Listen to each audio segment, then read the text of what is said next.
The modern symphony orchestra is one of the great achievements of Western civilization and has taken several hundred years to reach its present constitution. There are four main groups of instruments in this large and still growing family. First, the strings. There are more of these in the orchestra than any other type and consist of larger or smaller versions of the same basic design. This is a hollow wooden box with a narrow extension at one end called the neck, along which is fastened the fingerboard. 4 strings of gut or metal are stretched along the length of the box and fingerboard. They are raised from the sound box by the bridge. When the strings are stroked with the bow, they vibrate, and the sound made is amplified by the sound box beneath the strings. The bow is a thin, finely balanced piece of wood with a switch of horsehair stretched along it.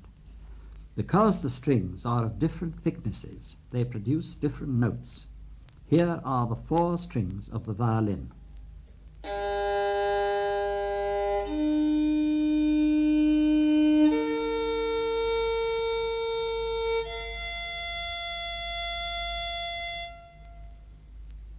The violinist produces all his many other notes by holding the string or strings firmly onto the fingerboard with the fingers of his left hand, as this demonstration of the instrument's compass shows.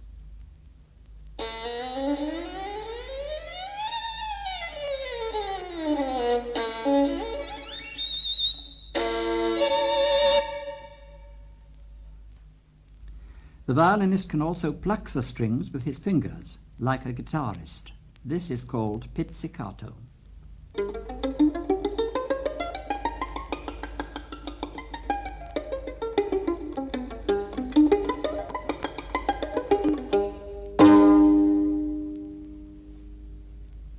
Sometimes a composer wishes the violin to sound sweet and mysterious.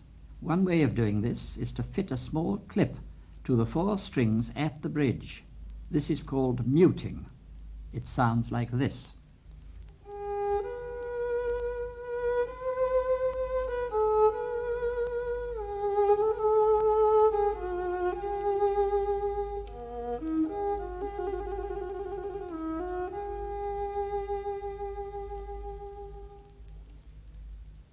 Because the bow can be in permanent contact with a string, the violin can sustain long notes and beautiful melodies much easier than a wind instrument whose player may run out of breath.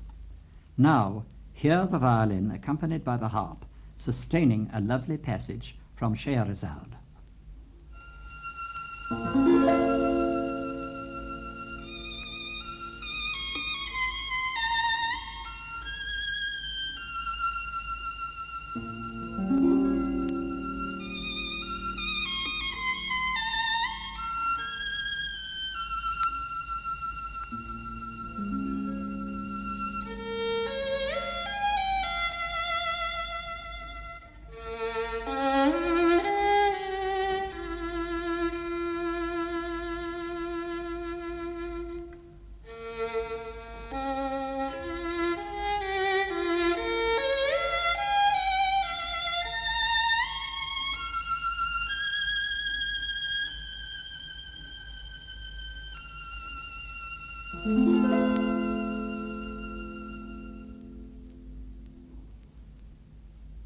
Finally, the violin plays this thrilling solo from the Spanish Caprice, also by Rimsky-Korsakov.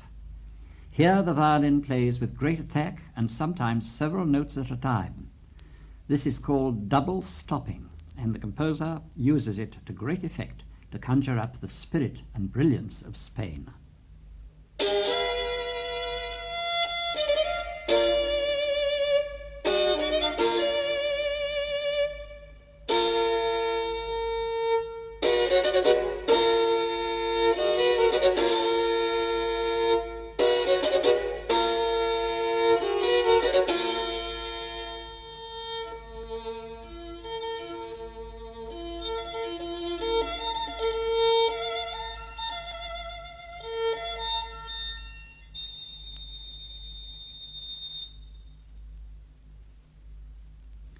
The viola is the alto member of the string family, and its 4 strings are tuned a fifth lower than the violin. The notes are A, D, G, and C. And here is a passage which will show the range and tone color of the viola, lower and darker than the violin.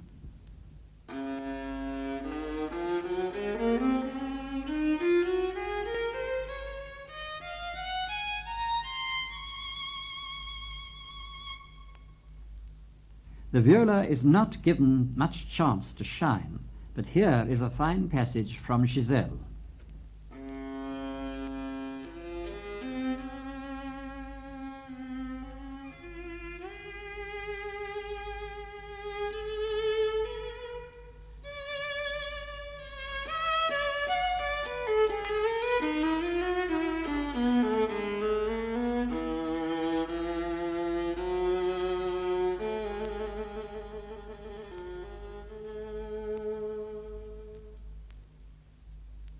The great French composer Berlioz wrote a wonderful work for the viola during the middle of the 19th century.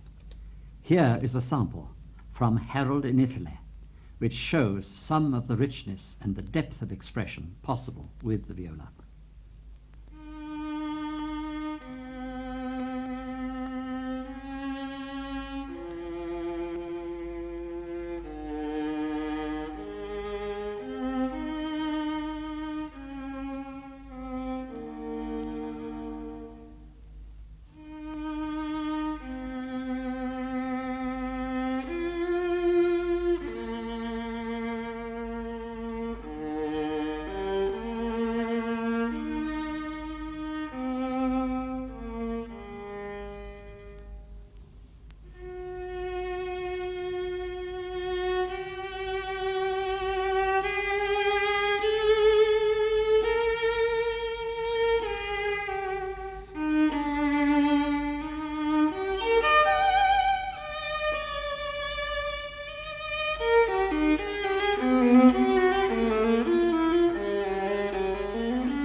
Finally, the viola demonstrates a strange and wonderful effect from the same work.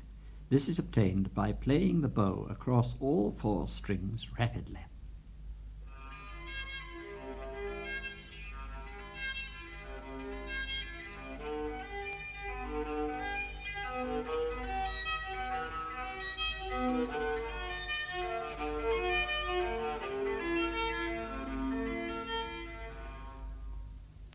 The cello is one of the noblest and most expressive instruments in the orchestra. Unlike the violin and the viola, it is not played by being held up to the neck. It is far too big. Instead, it is gripped between the legs, and its four strings are stroked across the body with the bow parallel to the floor. It is about 30 inches long and stands on a metal stick to make it high enough to play easily. This is what the cello sounds like.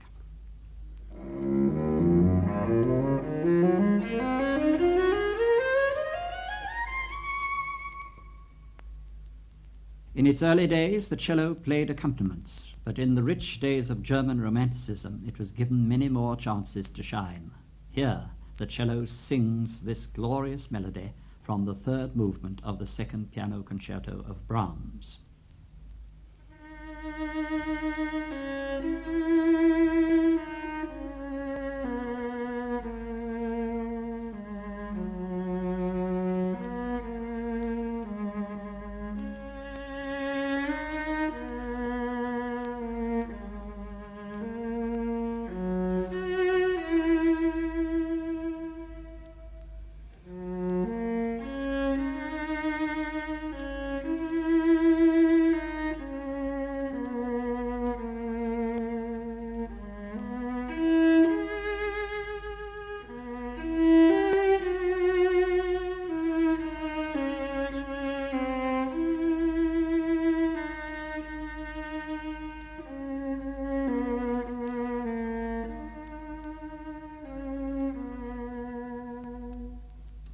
The cello can also play pizzicato.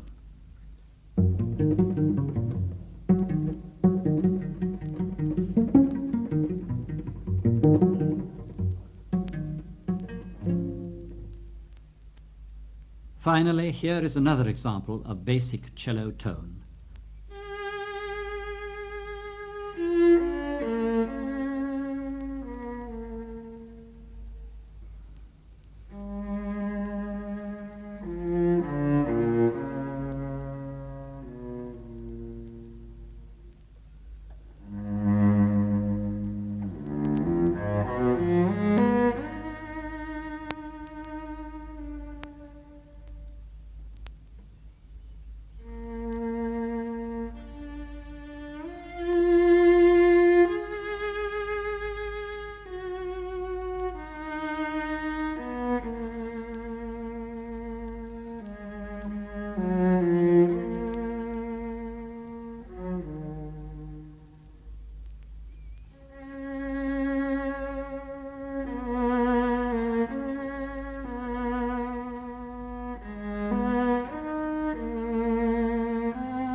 The double bass stands over 6 feet high with a sound box nearly 4 feet long. The player has to stand to play it. As with the cello, the bow is held level to the ground, but unlike any of the other strings, its sound box has a flat back to it and sloping shoulders. These features enable the player to stand closer to the instrument. Its 4 strings are tuned G, D, A, and E in fourths, and in the hands of a master are capable of great expression. The double bass is an essential foundation for the orchestra to build upon, and we would soon notice its absence. Here is its compass.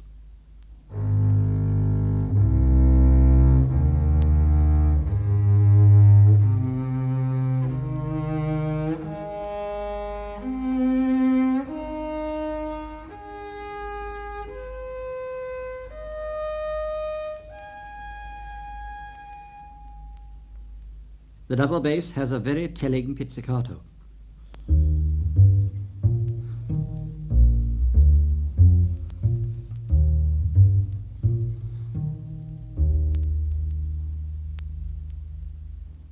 The double bass has little chance of showing off, but here is a solo from Mahler's First Symphony.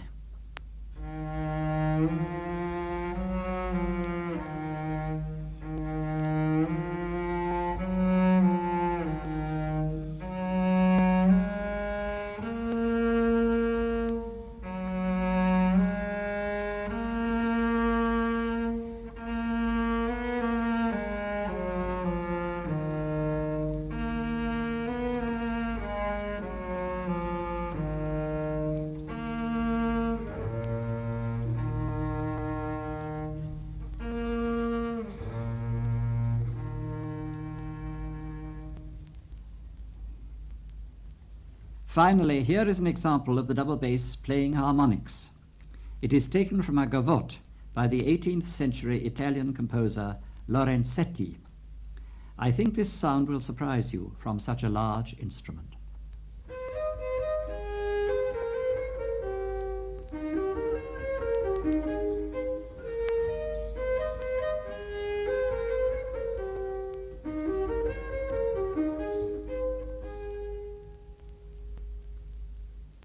The harp is perhaps the most easily recognized of all musical instruments. It has a very ancient history and was in constant demand during the Middle Ages, which helps explain why the name harper is the commonest musical surname in England. But we are dealing with the modern harp, which is very different from its ancient predecessor. The modern harp is only about 150 years old and is fully chromatic. The sharps and double sharps are obtained through a series of foot pedals. The instrument is leant against the right shoulder and is played with both hands, the right hand playing mainly on higher strings than the left. Here is the compass.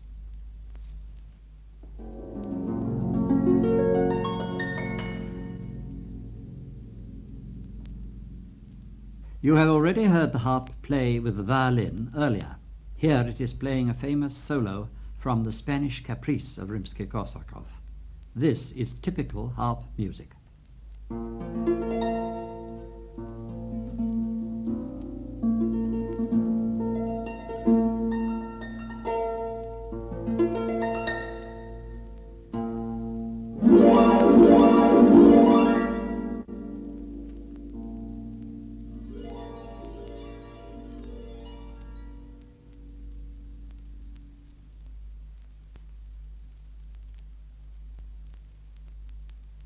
The horn, or French horn, is traditionally thought to be the bridge between the woodwind and the brass, as it is capable of wonderfully warm, smooth sounds and also of the most crashing fortissimos. It is made of brass about 12 feet long and is coiled to make it easier to hold.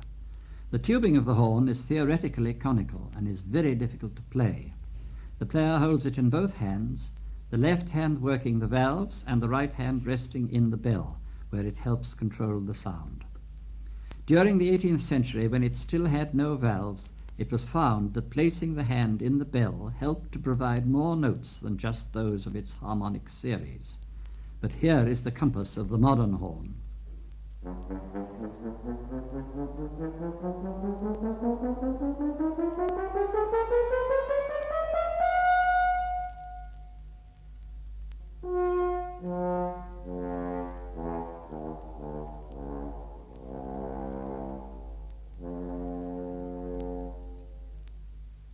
This is a short excerpt from Mozart's Fourth Horn Concerto, which is very reminiscent of the hunting horn.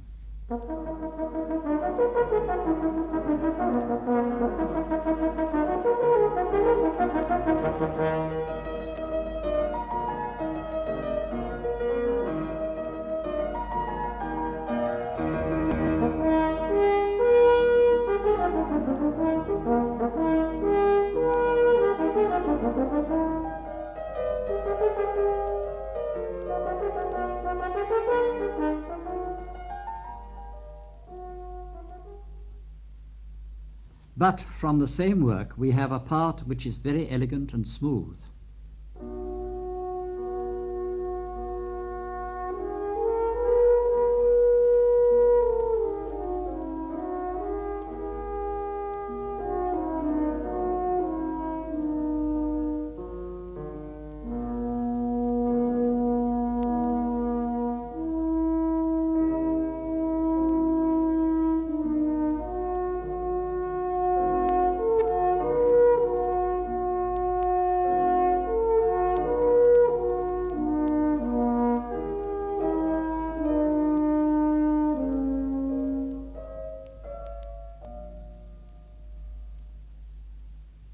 The horn can also be muted. This means placing a stopper of wood or cardboard into the bell. Here is an example from Scheherazade where this is done. First open, then muted.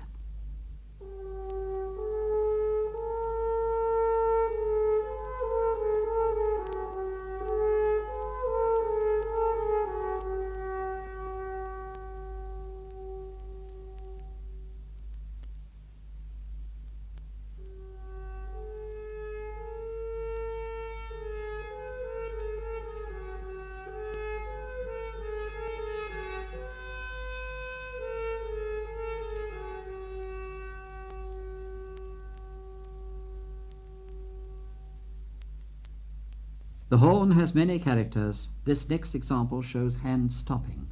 This is where the right hand is wedged tightly into the bell. This produces a very bright but small sound. First open, then stopped.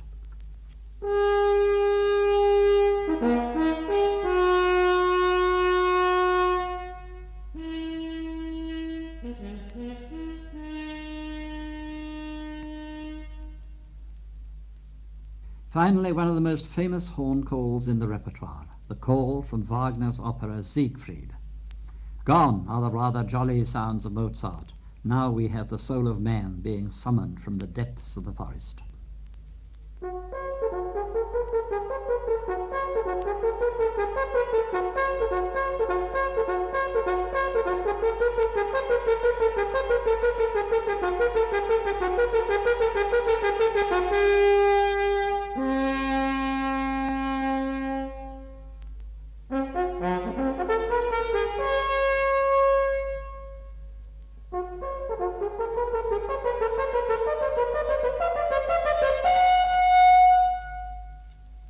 The trumpet is probably the oldest of the brass. After all, trumpets were supposed to have blown down the walls of Jericho. But the one we are going to hear now has valves and is fully chromatic.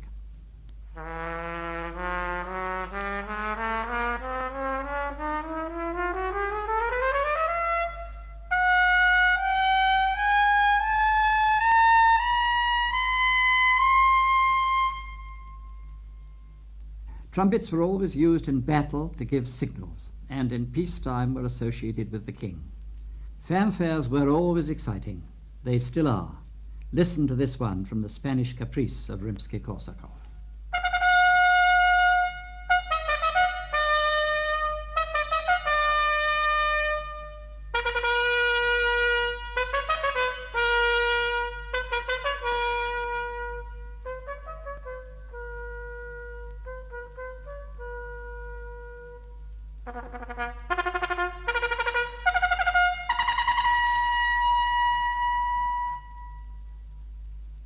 But sometimes trumpets are used off stage as if from a distance. Then they sound different.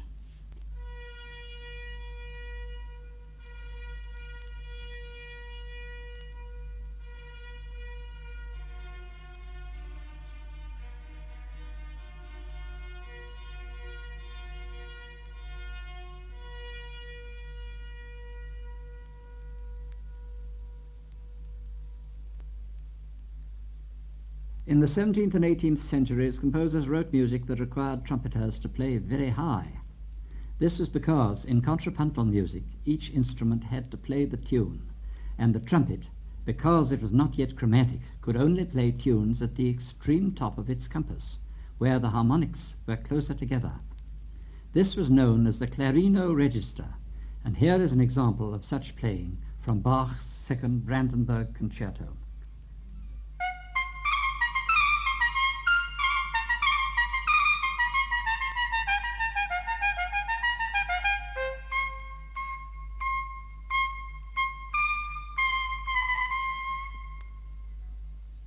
But then valves were invented at the beginning of the 19th century, and the trumpet, along with the horn, became chromatic and could play melodies anywhere in its range.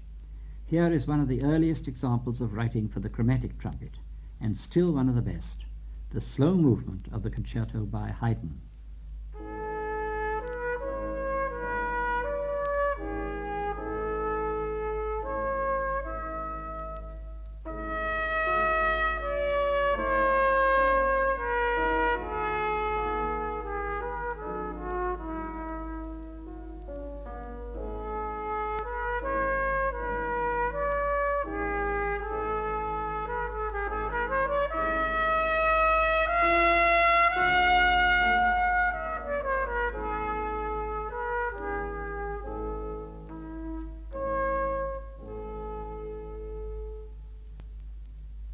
The trumpet also plays muted at times. Here is an example. First open, then muted.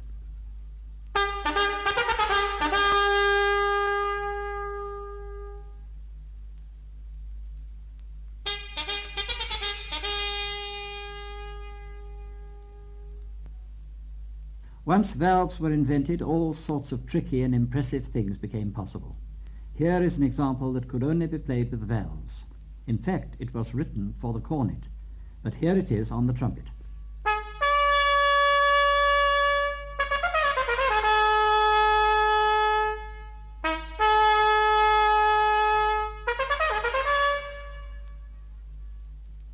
The trombone is a very old instrument and is different from other brass instruments in having part of its tubing movable. This is called a slide. Here is its compass.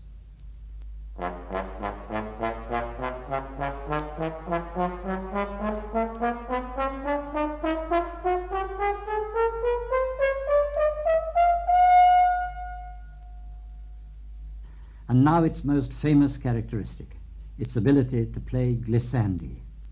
These slides seem straight from the circus.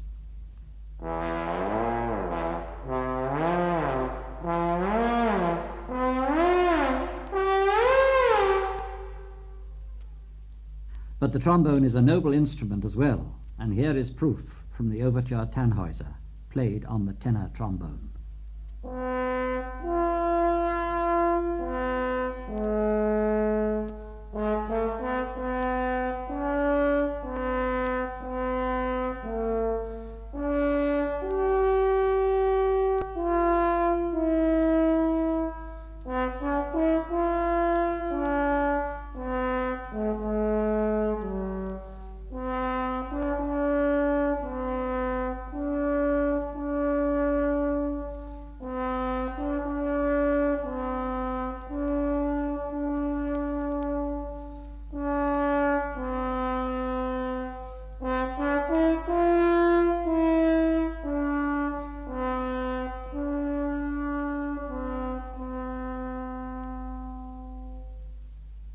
The trombone has a mute as well. Here it is played very loud and then with its mute. This gives it a rather nasal quality, but with great attack.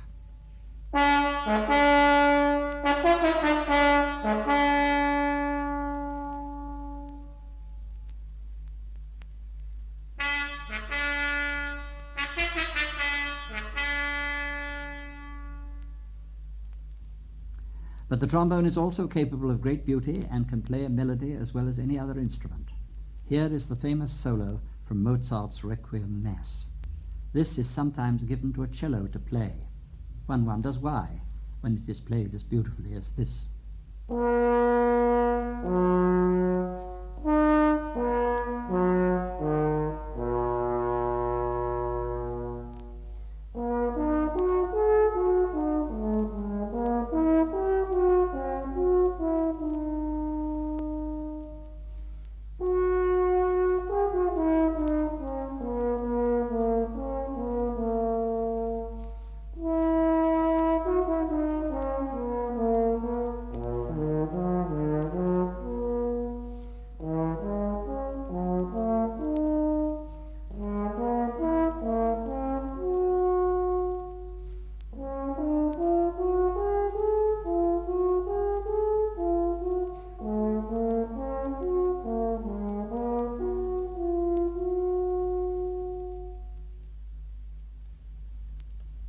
The bass trombone is slightly larger than the tenor and mostly supports its two smaller companions. It has great strength and weight of tone.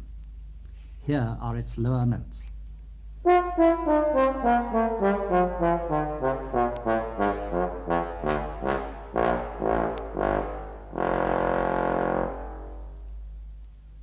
Here is a characteristic piece for bass trombone from the Overture 1812.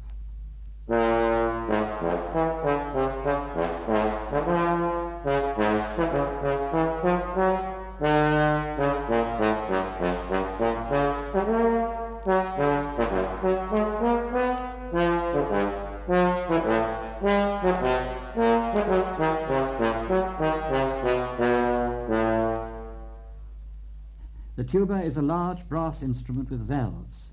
Its bell points straight up into the air. It is held in the player's lap, and it makes a big fat sound like this.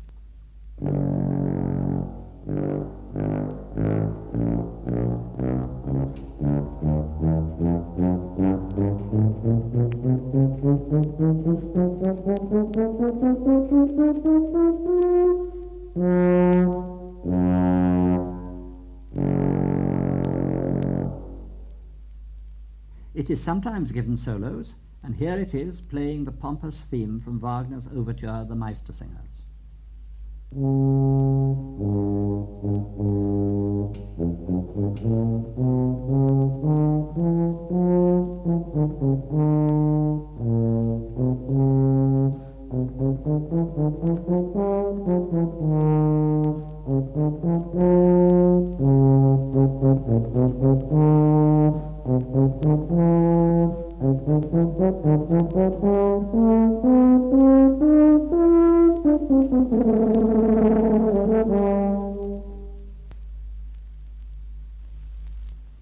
The woodwind. The flute, oboe, clarinet and bassoon formed the woodwind of the classical orchestra, and they are the parents of various additional members who have joined the orchestra in more recent times. They are usually made of wood, although many flutes are now made of silver. With the exception of the flute, they are all played with a reed, which is a piece of finely cut cane, which vibrates when blown, causing a sound to be created in the pipe. In the case of the oboe and the bassoon, they have double reeds, which are two pieces of cane held together. The flute usurped the position of the recorder during the early 18th century because it had a greater range of dynamic and tonal expression. The flute is held horizontally to the ground, and the player blows across a hole in the side of the pipe, his breath breaking on the further side of the hole. This makes the sound that the pipe amplifies. It sounds like this.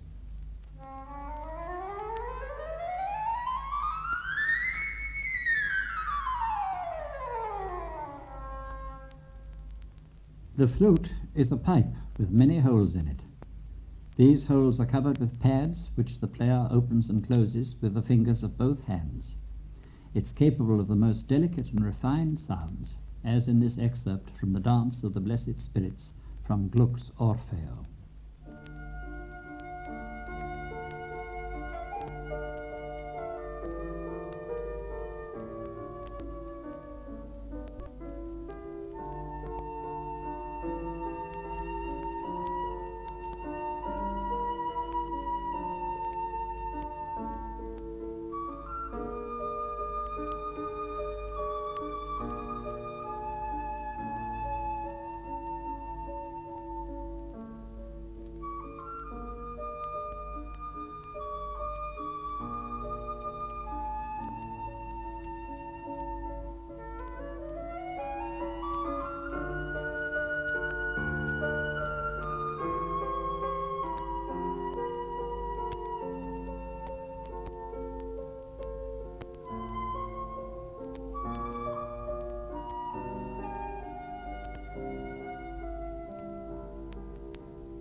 The small version of the flute is the piccolo.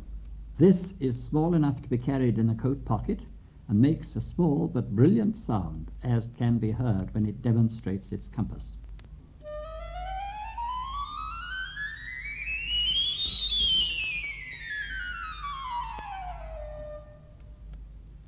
It is played like a flute and adds great brightness to the orchestra.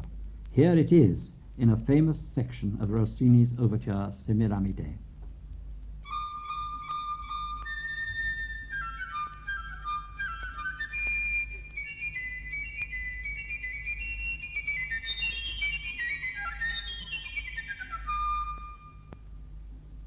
The oboe is a short wooden pipe with a reed made from two pieces of cane tied together with thread. This is its compass.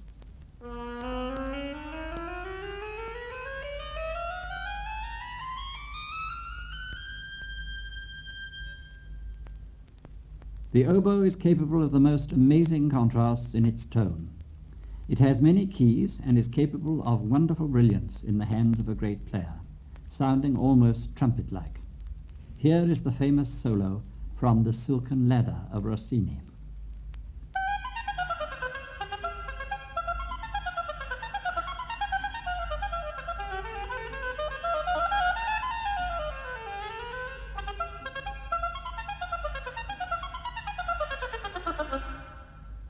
And here it is again with the tiny piccolo in the same work.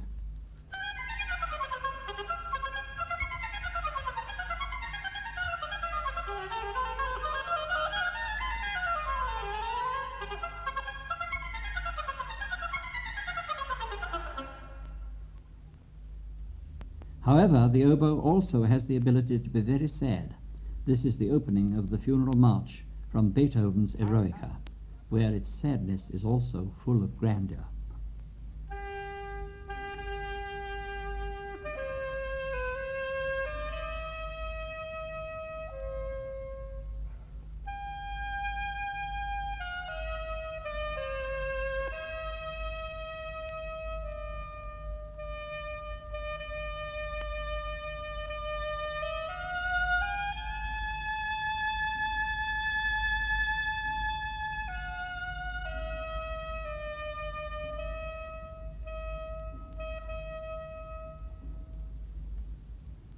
The oboe has a larger brother in the cor anglais. Why it is called the English horn, nobody knows, but it sounds like this.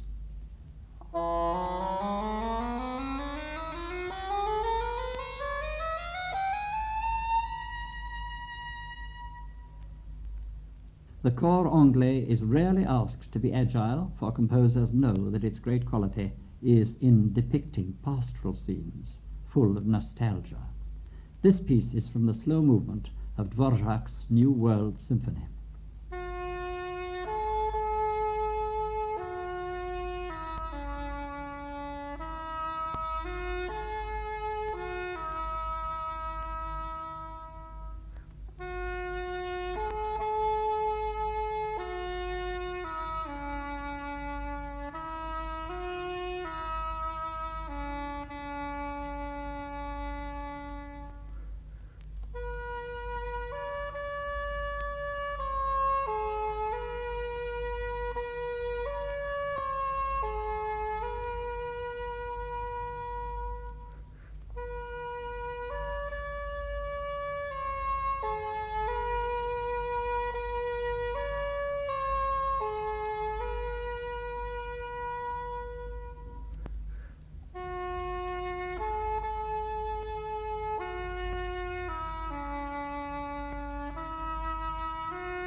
Finally, here is an extract from the Symphonie Fantastique of Berlioz, where the oboe and the cor anglais play together.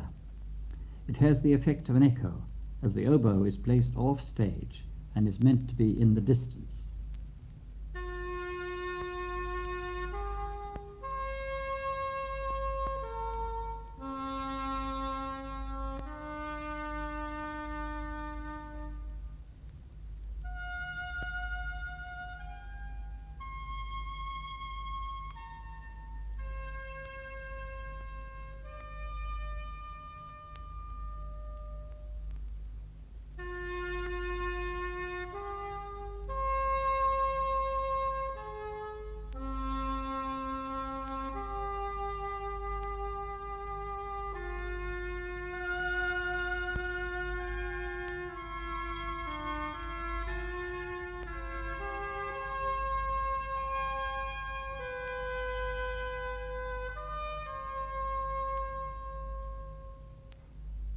The clarinet is made of wood and is somewhat longer than the oboe.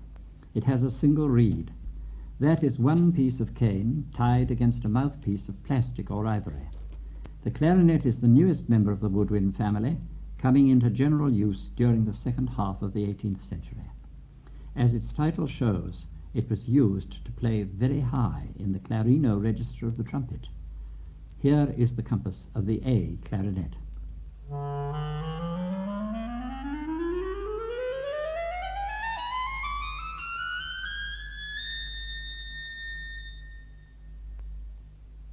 Mozart realized the potential of the clarinet earlier than anyone else and wrote a concerto which exploits the three distinct tonal qualities of the instrument, including the lowest, the chalumeau. Here is the opening.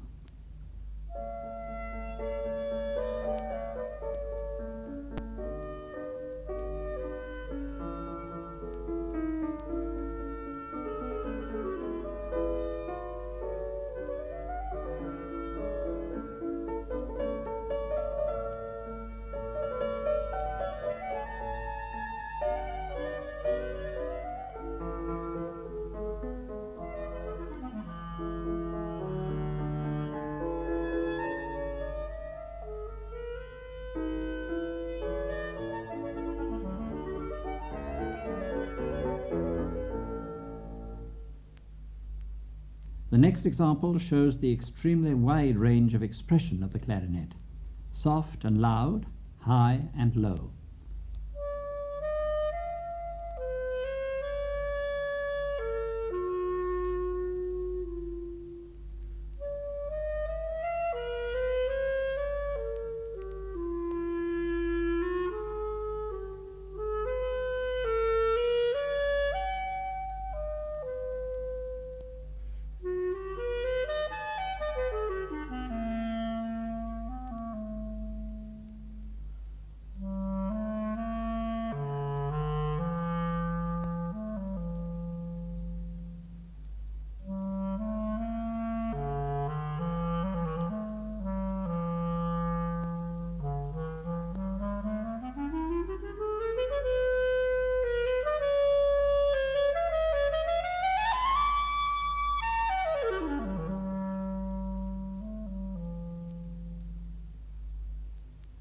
Lower than the ordinary clarinet is the bass clarinet. This looks a bit like a saxophone, but is made of wood. It has a rich, dark sound and can be heard very low in this example, the Sugar Plum Fairy from the Nutcracker Suite of Tchaikovsky. The bass clarinet is joined by the A clarinet and is accompanied throughout by the celesta. This is like a small piano.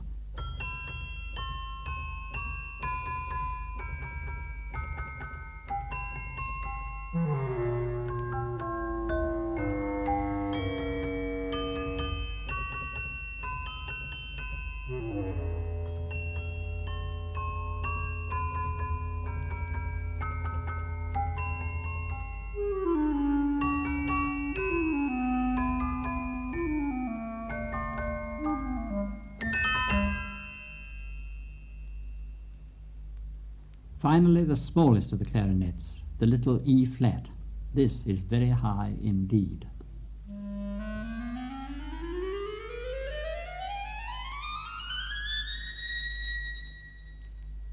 Here is one of the most famous parts for the E-flat clarinet. It is from the Symphonie Fantastique. However, in its early days, many concertos were written for small clarinets like this, until Mozart showed how rich and persuasive the A could be.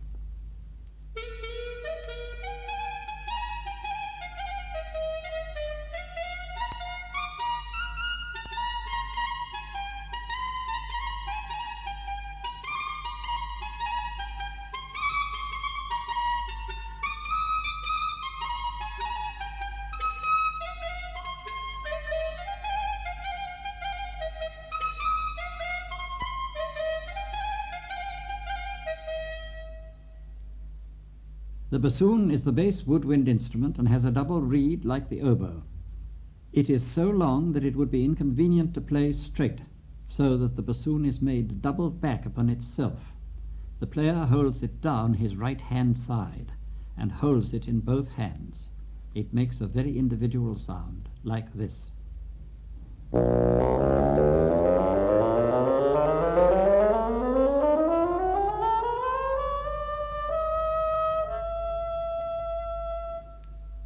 It often is used to make rather funny sounds, like this, from the Hall of the Mountain King.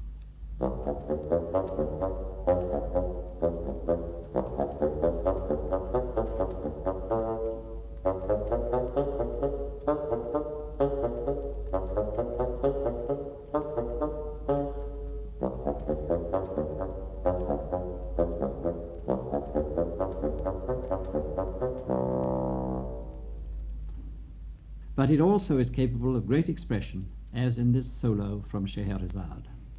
It helps conjure up the feeling of the Orient.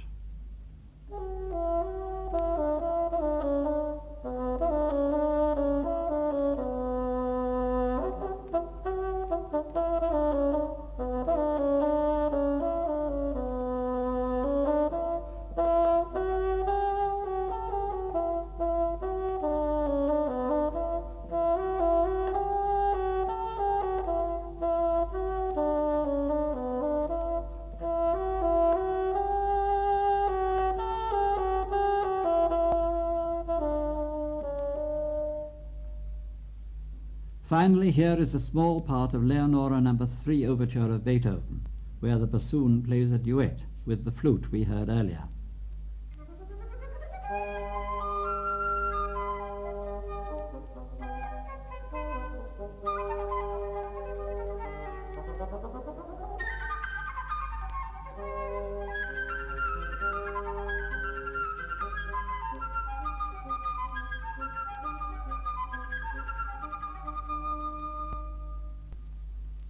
The bassoon has a grandfather in the double bassoon. This is very low indeed.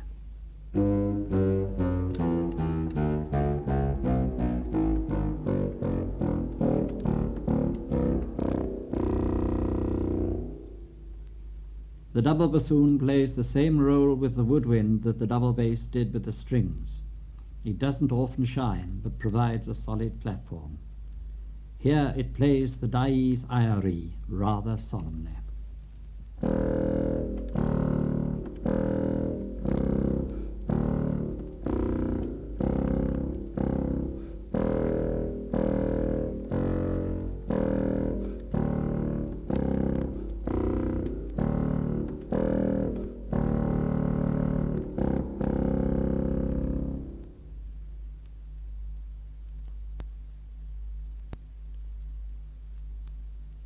All instruments that are banged belong to the family of percussion. There are many, but the aristocrats of the percussion are the timpani or kettle drums, for they can be tuned. These are large copper hemispheres with skins stretched across their tops and beaten with sticks. These have padded heads nowadays, but before the time of Berlioz were just hard pieces of wood. In the 18th century and earlier, they usually played with the trumpets. Here is a typical 18th century part from J.S. Bach.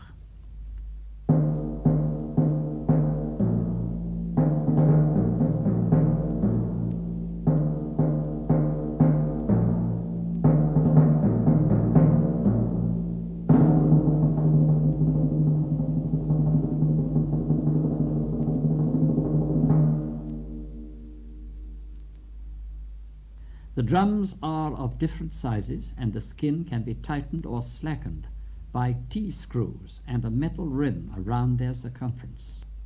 This changes the pitch. They can be played softly, like this.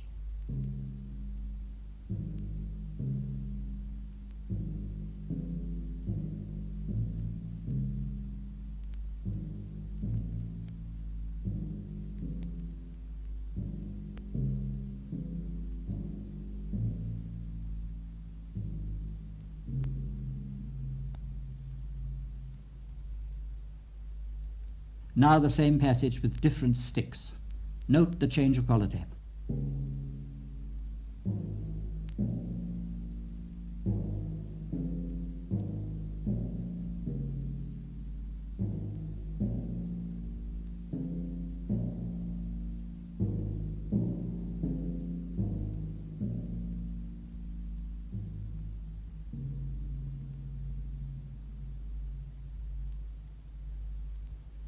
Now we have a virtuosic piece of timpani playing using modern chromatic kettle drums. On these, the tension of the skins can be changed by a foot pedal and not laboriously by hand. So the player can change the pitch of it while playing. This demonstration will also show the effects of different sticks, several drums, and the glissando at the end.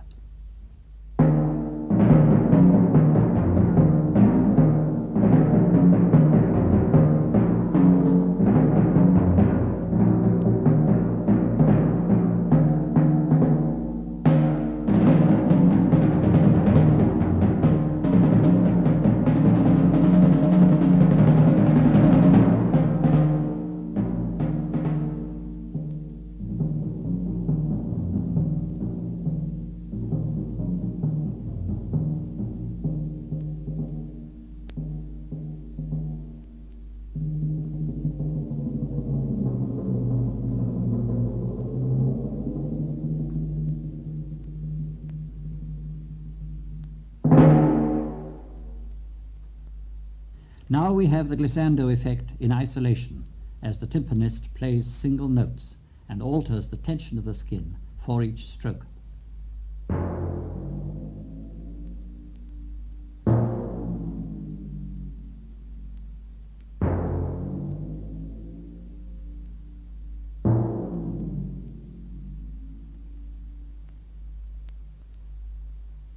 There are a multitude of other percussion instruments. We cannot deal with them all, but here are the principal ones. First we hear the side drum or snare drum. This is the sort played by drummer boys in the army and is quite small. It has skins at both ends with rows of gut or metal coils across the bottom. When the drum is struck, these rattle in sympathy and give it its very personal sound. Along with the side drum, we have the cymbals being clashed together. These are large dishes of fine metal, which make a very bright, sharp sound when struck.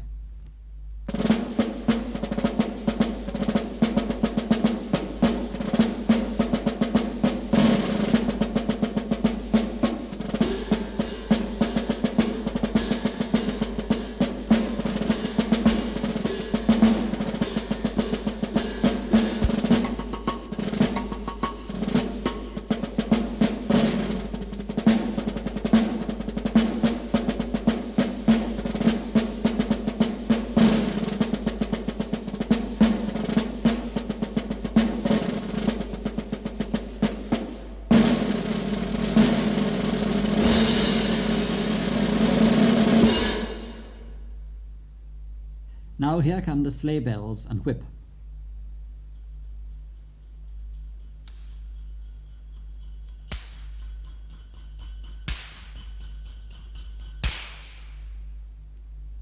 The glockenspiel is a type of small xylophone with tuned metal plates which are beaten with small hammers.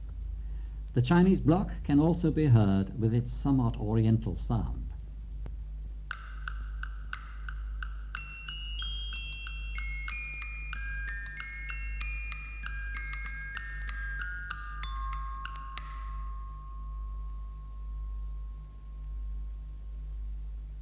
You will all be familiar with the sound of the xylophone. The tuned plates are made of wood and are struck with great brilliance with two, but sometimes more, little hammers. With it we have teamed the Chinese finger cymbals, which make a tiny, exquisite sound.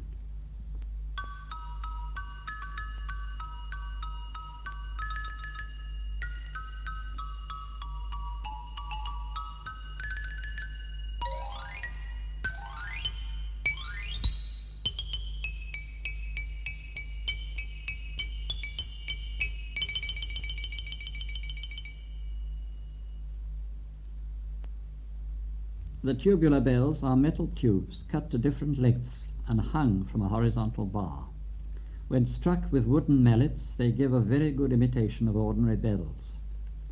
Gently in the background you will hear the steadily growing note of the tam-tam or gong.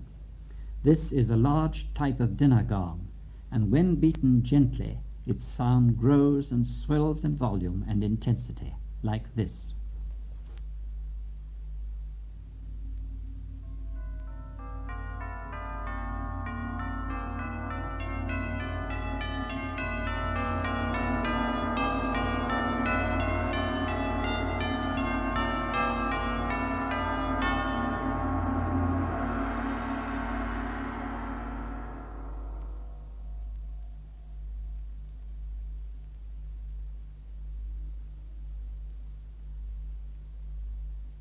This is what the tam-tam sounds like when struck one hard blow.